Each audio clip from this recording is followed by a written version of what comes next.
So I have really good news for you guys. I was able to talk one of the Mazda PR reps to let me actually sit inside this car and show you a little bit more about the interior of this all-new 2020 Mazda 3 sedan. Now this one has the black interior. Now the first thing I do want to show you, look at this new key fob. Now Mazda did tell me that this key fob is still in its prototype stage, but you can see it's got the buttons on the side here. This may change. The plastic material they said may change, but it's very Volvo-esque. It's a very cool design with the new key fob. But thankfully I can't start the car up, but I can turn on all the electronics. You can see the chime is definitely new. This is the new 8.8-inch Mazda Connect head unit with an entirely redesigned interface. It's got new gauges here with an actual LCD in the center here. So this is really high-tech premium stuff here. Now, I want to first talk about the interior quality before we get into the rest of this, because remember, this is just going to be a separate video. If you guys haven't seen my actual first look overview of the 3 video, make sure you guys click that in the link in the description below. But moving on to the interior, the materials in here, you can see there's actual genuine stitching here with leather on the dashboard. It's soft touch over here. It's just an injection molded plastic. You can see the new 8.8-inch Mazda Connect screen is kind of nicely integrated at the top over here. Of course, it's that tablet style screen, but I do like the way that looks. The soft materials are extending into the door panels here with more real stitching. The window here on the driver's side is one touch, and that's actually all the way for all 4. It's one touch. It's got new switchgear over here, so it all feels really nice. Really the only carryover thing that I'm seeing here is just the shifter. This controls the 6-speed automatic transmission, but you can see it's got new buttons in here, new switchgear here for the Mazda Connect head unit. It's all really expensive, and it operates with a nice, satisfying click that really reminds me of some German cars. Now, the steering wheel is also all new. You're going to notice that it's tilt and telescoping, of course. It's got new turn signal stocks, new windshield wiper stocks. You got paddles on the wheel. You have new metal buttons on the steering wheel here to go with the gauge cluster. There's also a real head-up display in this car where it's not that flip-up screen anymore. It's a real head-up display. But let's go into the infotainment system because you guys are probably dying to see that. Now, first of all, there's 4 quadrants over here, basically, or 4 selections. There's, looks like navigation, music, there's a back button, and then a home button over here. The home button, whenever you push that, basically brings you to all of your individual sources. Now, the screen is a little bit on the lighter side. There we go. I'll turn the headlights off. You can see it's a very bright display.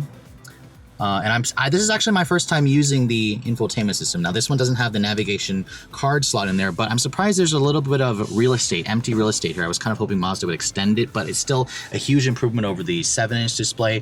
When you go to the infotainment system here, there's your Sirius radio, and you can see here, it's very updated. The graphics, the interface is all new. So those of you who have been really annoyed with Mazda Connect, you're really going to love what Mazda has done with this new infotainment system. It's just a really great new infotainment system. Now, over here you can see it's nice and padded where the armrest is. There's a sliding portion here with a really deep amount of storage. You can see a USB port is over there. Your power outlet is over there. And really all of that leather stitching kind of extends over here. It's really soft touch. The seats are also really comfortable. I really like how soft they feel. They're only heated though, but mine over here has like an 8-way or 10-way power adjustment, but no memory seats. I don't see any memory seats, but the one thing I also really love, the metal speaker covers in this car for the Bose premium audio system. Really, I'm just shocked.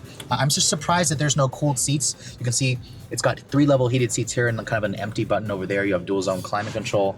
Really, Mazda has raised the bar here. No other compact car in the segment for me feels as expensive and as this luxurious. But let's hop into the backseat and see how Mazda has addressed the cramped backseat in the previous generation. So the old Mazda 3's backseat was a little bit on the cramped side for the class, even though this segment is known for having small backseats. And getting back here in the new one, as I said earlier, the wheelbase has been stretched by about 1 inch, and it's a few inches longer overall. And the legroom here is pretty comparable to what you get in like the Toyota Corolla, Mazda, or the Honda Civic. So it's not bad. There is a pretty good-sized hump over here, so the passenger in the center will become shafted a bit. There's no rear seat vents, which kind of surprised me. No power outlet over there, which is also interesting. But you do have this fold-down armrest over here, which is nice. You have really comfortable, high-quality feeling leather. No heated rear seats back here, which also surprised me. But again, I'm not entirely sure what the trim structure is like. I'm not sure if this is a Grand Touring or if this is a signature model. But the headroom is also nice. You just have the standard size sunroof. But overall, the interior of the new Mazda 3 is definitely going to set a new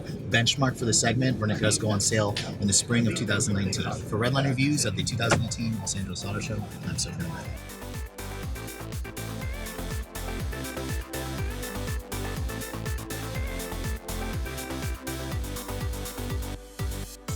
Standard size sunroof. But overall, the interior of the new Mazda 3 is benchmark for the segment. We're